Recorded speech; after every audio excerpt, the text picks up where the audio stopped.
Welcome to Kaya's Corner. Ow, ow, ow. As you see, I come to you barefaced. Barefaced and fresh up, okay? Still reeling from yesterday's boot camp activities. It is Sunday morning, but it is a very special Sunday because 1 week from today, the Purge Palace is taking place. This is so important, and I think that it's just now, ooh, I might get emotional. It's just now sinking into me what's about to happen. I'm so proud of myself.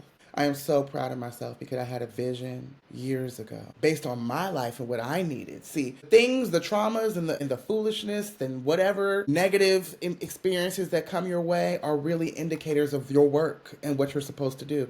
Because why would it happen? I want you all to know that I grew up with a mother who was on television. I was horseback riding and competing in competitions at the age of 5 years old. I went to private school, and then somehow I ended up homeless. Somehow I ended up experiencing sexual assault. Somehow I've had multiple miscarriages. Somehow I've struggled with an eating disorder. Somehow I've struggled with addiction on a wide range. Somehow, right? 2-parent household. And yet somehow. And why? Because I need to know. Because number one, I have a gift. I'm loud and proud about whatever I believe in and whatever I agree in. I want people to be well. I care. I have a big heart. This is how I was packaged. At the same time, and even more importantly, I know the value of emotional wellness. I'm not walking around here positioning myself as an expert, but I've been a student for so long, and I'm still here alive before you today because of what I've learned, because of my quest to find balance and peace for myself and what that looks like. And the beautiful thing is there are so many tools we get to use to help balance out the day-to-day. And why is this not as accessible as the liquor store? Why is this not as accessible as shoes at the mall? Why is it not as accessible as a full set, as a bust-down weave? I went and looked for a wig once on Instagram, and my algorithm is flooded. If you go look for emotional wellness, do you actually have a physical place you can go to? I'm not talking about somebody trying to sell you their stuff. I'm talking about a tangible building you can walk in. The same way you would walk into a gym and you can go do push presses and hang cleans. And you can go do all those things for your body. Do you have the same thing if you're having a bad day at work and it's time to go home and you're not quite sure if you're going to make it through the night? I'm going to make a stop somewhere and I'm going to get some things off. We have been told that emotional expression is negative and taboo. We have been told over and over again, and believe these things get rooted in our, black people don't care about therapy. Let's stop saying that. Black people don't do therapists. Let's stop saying it. Because you don't know how many of us are still alive because of wellness and emotional management and emotional health and mental health. You don't know how many of us make it through the day because we have a code of conduct, because we have tools. So, story time, because it's Kaya's Corner.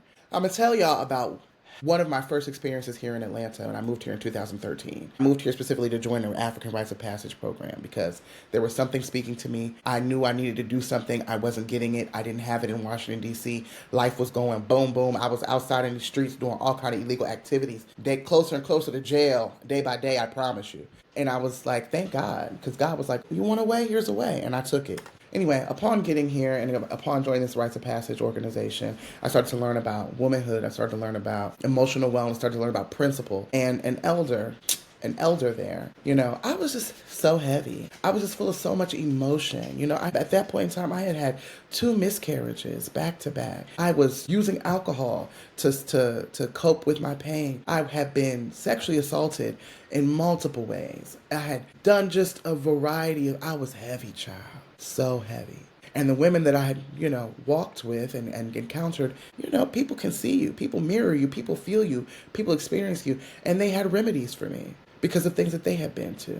Mama Kamara, shout out to Mama Kamara if you ever see this. She was like, Blake, because my name was Blake at the time, because Kaya, again, came from the Rites of Passage. She was like, Blake, you know what I want you to do? I want you to go sit in your car. And I'm living in Pittsburgh, okay? We live in that, what was it, Heritage Station? Pittsburgh, child. Me and my best friend, and Journey sister, Ada. She's like, I just want you to go get in your car, and I want you to just scream at the top of your lungs. Scream as loud as you possibly can. And don't stop screaming until you feel something. She's like, I don't want you to worry about who's watching. Like, if you got to do it at 2 o'clock in the morning, do it at 2 o'clock in the morning. She was trying to set me up. Because if you know, you know. She's like, if you got to do it in the wee hours, go ahead, do it. And I'm like, okay.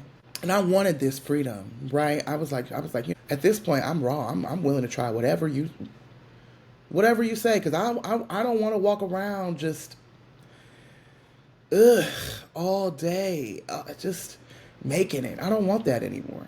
And so I did what she said. She was like, and after that, you know, oh no, I'm about to tell the story wrong. That's all she said. And so I went to the car and I just let it out. I just thought about the man that I had been in love with since I was 13 years old. Had about 5 babies on me. I just thought about how, I sold myself short, sabotaged college. Because at that time I had not graduated college. I thought about my parents, thought about my relationship with my mother, because we were estranged at the time. I thought about just the weight of all the things that just had me so wound up, tight, exhausted, frustrated, angry. And I let them out to the point where I lost my voice. And I screamed. And I screamed, and of course, not knowing, I began to cry. And it was so important because that you can never tell me that anger is what you really feel. When they say anger is just sadness is representative, sadness is security, you ain't never lied. Because anytime, and I'm talking about, I have learned the tools of conflict resolution. Anytime you work through a problem with another person and you take the time to be detail oriented, don't get overwhelmed, don't be passive, don't be dismissive, but actually sit with somebody in their emotions, actually sit with somebody in their grievances. When you work through the top layer, you get to the root, and it is always a form of sadness, disappointment, resentment, but it is never just anger. Anger is easy. Anger is easy. And anger has its place. You got to move it out the way. You can't, the anger can't just be ignored. You must confront your anger. You must confront your anger in order to reach a place of peace. You got to go through that too. So I'm not saying that anything is wrong with anger. I'm saying we acknowledge it, we stand in front of it, we allow it to have its peace, and then we get to the work of what actually is going to create change. We just stop too short. We stop at the crash out. What's behind the crash out? And so I tell you I crashed out in this car, okay? And then afterwards, I went into my house, and my best friend, I always just want to tear. My best friend had a bath running for me, waiting for me, because she knew what I was going to do. And maybe she knew how I was about to get crunk. I don't know. I was just going about play by play, okay? I'm just following spirit. And most of the time, you don't have to be fully prepared. Like, girl, you don't have to be fully prepared. You ain't got the answer, Sway. Just take the step. And this is the perfect example. Take a step and see what happens. And I walked in the house. There was music playing. The bath water had been run. There was herbs. And because I was just weeping uncontrollably, I was just weeping uncontrollably. And I just sat in that tub, and I think I continued to cry.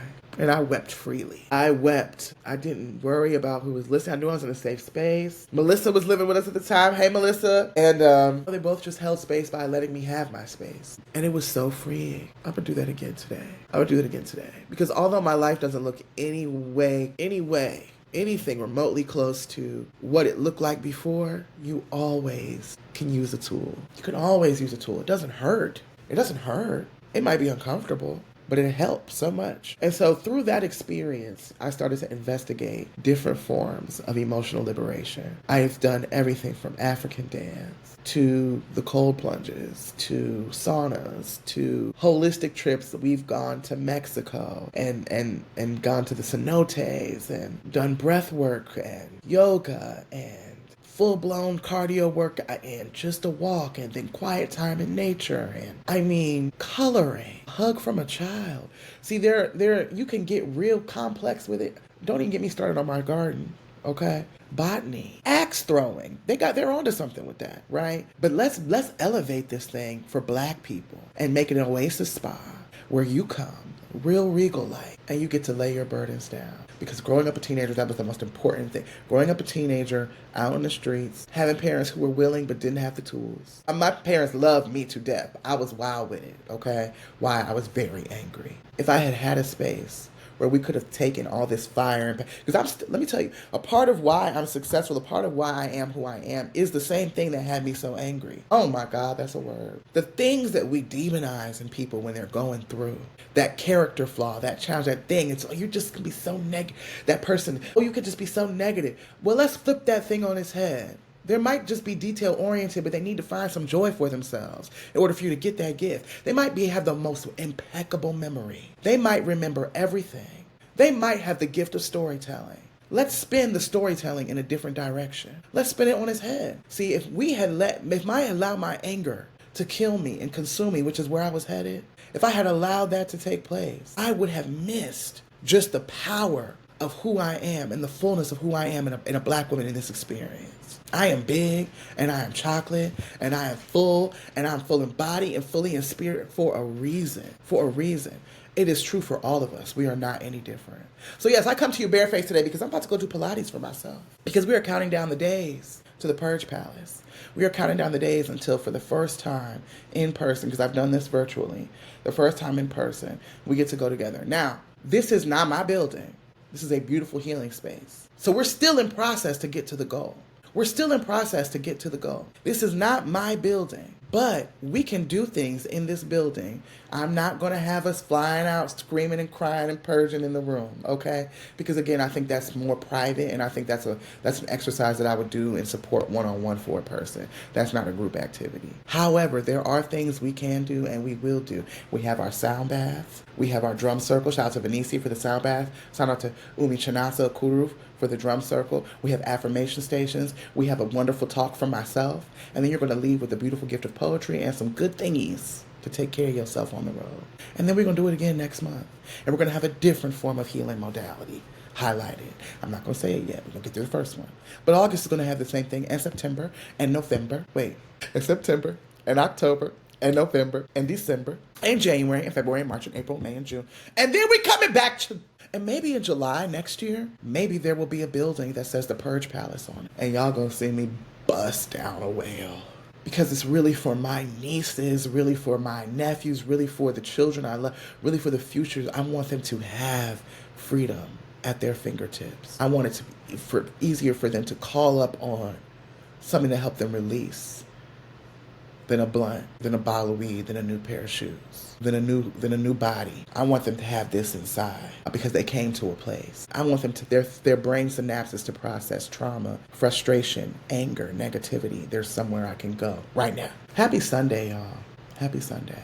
I hope this week is full of wonderful, beautiful opportunities, full of manifesting your wildest dreams, full of transformation for yourself, full of liberation for yourself, full of just all the things you need to have joy, wellness, peace of mind, elevation in this life. I am going to be grabbing this week by the horns. Not only do I turn 36 years old on July 14th, I'm going to see Beyonce twice. Why? Joy. I'm going to do boot camp at Effect Fitness. Why? Joy. I'm about to go do Pilates. Why? Joy. I'm going to dinner with some of my homegirls. Why? Joy.